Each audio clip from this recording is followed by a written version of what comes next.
The elevator doors parted with a soft chime, revealing a marble-floored lobby that shimmered beneath the morning sun. Jenna stepped out hesitantly, her second-hand blazer slightly too tight, her resume folded and creased from being clutched too tightly. Beside her, 5-year-old Lila skipped along, unaware of the weight in her mother's chest. Her tiny fingers were sticky from the half-eaten lollipop Jenna had given her in a frantic attempt to keep her calm and quiet. They crossed the lobby toward a sleek reception desk where everything gleamed, glass, chrome, smiles polished with judgment. The receptionist looked up, blinking at the child, then at Jenna, her painted lips curving into something polite but puzzled. Jenna offered a quick, flustered apology. I didn't have anyone to watch her. I'm here for the 10 o'clock interview. The receptionist gave a tight nod, gestured toward a waiting area. Jenna sank into the edge of a pristine leather chair, trying to flatten the wrinkles in her skirt, her eyes darting to the closed double doors where her future waited, or didn't. She whispered to Lila to sit still, to be quiet, to please not cause a scene. But Lila, legs swinging, began humming a tune, soft, sweet, oblivious. Jenna's cheeks flushed. Across the lobby, suited strangers passed by without noticing the quiet desperation clinging to her like static. Jenna closed her eyes for a breath. All she wanted was a chance, just one door to open, just one person to see her beyond the mess. A tall man in a crisp suit opened the door and called Jenna's name. Her heart jumped. She stood quickly, smoothing Lila's hair and gathering her courage. As she approached the office, Lila clung to her hand, her small legs working twice as fast to keep up. Jenna whispered, "Sweetie, wait here," but Lila held tighter. There was no letting go. Inside the sleek, sunlit office, a massive glass desk dominated the room. Behind it sat a man in his early 50s, gray at the temples, eyes tired but sharp. This was Mr. Blake, the founder of a billion-dollar tech company and, as Jenna had been warned, not a man known for patience. He glanced up from a tablet, his gaze landing on Lila with a flicker of surprise, then annoyance. Jenna flushed. "I'm so sorry, I didn't have," she began. Before she could finish, Lila stepped forward. "You look sad," the little girl said matter-of-factly, tilting her head. There was silence. Jenna's breath caught in her throat. Then Lila did something no one expected. She walked right up to Mr. Blake, wrapped her small arms around him, and gave him a hug. Mr. Blake froze, eyes wide, caught somewhere between confusion and something deeper, something long buried. No one moved. Jenna's voice shook. "Lila, honey, don't." But Mr. Blake raised a hand to stop her. Slowly, his rigid posture softened. His voice, when it came, was quiet. "It's been a long time since someone did that." The silence lingered, strange and tender. Mr. Blake looked down at the child still wrapped around him, his hands hovering awkwardly before gently resting on her small back. Then, almost reluctantly, he smiled, just a little. Lila returned to Jenna's side, satisfied, her job done in her own innocent mind. Jenna tried to speak, to steer the interview back to professionalism, but Mr. Blake gestured for her to sit. "No formal questions," he said, his voice quieter now. "Tell me about you."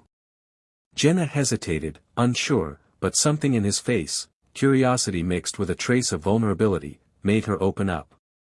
She told him about losing her husband 3 years ago, about how he died suddenly, leaving her with a toddler and a mountain of medical bills. How she tried to hold it together, taking night shifts at diners and cleaning houses during the day. How every interview came with the same look when she mentioned she was a single mom, like she was already too complicated to hire. Mr. Blake listened, not with the polite nod of someone waiting to move on, but with quiet, focused attention. When she finished, there was a long pause. Then he leaned back in his chair and, to Jenna's surprise, began to speak. "My wife and daughter were killed by a drunk driver 5 years ago," he said softly. "I haven't spoken about them in a long time. Haven't felt anything, really. His eyes met Jenna's. Until your little girl walked in today and reminded me what warmth feels like. The office was still, filled with something heavier than silence, something sacred. Jenna sat across from Mr. Blake, unsure of what to say, her hands folded tightly in her lap. Lila leaned against her leg, quietly drawing on the corner of her resume with a pink crayon she had fished from her coat pocket. Mr. Blake looked down at the child, then back at Jenna. "You've been carrying the weight of two people," he said. "Most people wouldn't last a month under that kind of pressure." Jenna gave a tired smile. "I don't have a choice. I just keep going."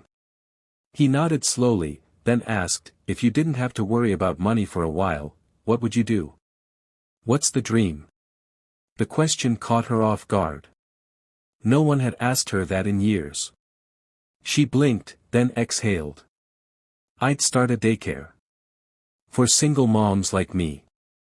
Safe, affordable, loving. A place where kids could just be kids.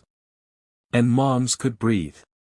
Mr. Blake leaned forward, resting his elbows on the desk. "Do you know how many people pitch me ideas with polished PowerPoints and 5-year projections?" Jenna looked away, embarrassed. "I don't even have childcare," she whispered. "And yet, you showed up," he said. "And your daughter gave me something I didn't know I needed." He stood, walked around the desk, and extended his hand. "You're not here for a job, Jenna. You're here for a new beginning. I want to help you build that dream. Full funding. Full trust. Partner with me." Jenna's breath caught. She took his hand, trembling. For the first time in years, she felt seen. 6 months later, the once sterile office building on West Monroe Street looked different. The glass walls still gleamed, but now they shimmered with light filtered through fingerpaint masterpieces and cut-out paper suns. Laughter echoed through the halls where tension used to live. The space had been transformed into Lila's Light, a bright, welcoming daycare and community center for single mothers and their children. There were reading corners with beanbags, donated toys, shelves lined with children's books, and a big kitchen that always smelled like something warm and homemade. At the center of it all was Jenna, her smile more relaxed now, her eyes brighter. She moved through the rooms with ease and purpose, helping a toddler tie his shoes, comforting a crying mother who'd just lost her job, checking inventory and hugging volunteers. And once a week, without fail, Mr. Blake showed up, not as a CEO, but as Mr. B, the quiet man who read stories in funny voices and brought puzzles he claimed he couldn't solve without help. He no longer wore suits, just soft sweaters and sneakers. The grief in his eyes had softened, replaced with something gentler, belonging. One afternoon, a young reporter visited to cover the center's growing reputation. She asked Mr. Blake how it all began. He smiled, eyes twinkling as he watched Lila twirl in circles, giggling. "It started," he said, "with a hug I didn't know I needed, from a little girl who saw past the silence. And everything changed.